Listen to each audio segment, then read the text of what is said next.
media, the Democrats, and the so-called experts are now finally admitting what I first said 13 months ago. The evidence demonstrates that the virus originated in a Chinese government lab. Couldn't say it. You couldn't say it. And Dr. Fauci, who I actually got along with, he's a nice guy. He's a great promoter, you know. Not a great doctor, but he's a hell of a promoter. He likes television more than any politician in this room. And they like television. But he's been wrong on almost every issue.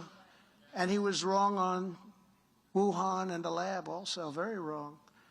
And we ended the payments. You know, they were started in 2014. And then I can tell you, Mark Meadows came in, and I talked to him, and he saw what I saw. And I said, what the hell's going on? When did that start? It started in 2014, and we ended it. Our administration ended it.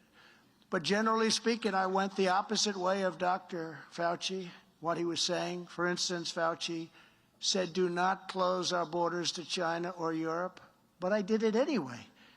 And months later, he said I made the right decision and saved thousands and thousands of lives. He said it was the right decision, but he did not want to close that border. I said, wait a minute, there's tremendous infection over there. We can't let this happen. And we closed it, and I think we saved hundreds of thousands of lives. You remember the number was 2.2 million people in our country who were expected to die. Fauci said powerfully at the beginning, no masks. You remember that? No, masks don't work, masks don't. And then he went into masks, and then he became a radical masker. I would call it. If you have 3, if you have 4, get a pair of goggles also, ideally. And let's wear them for another 5 or 6 years.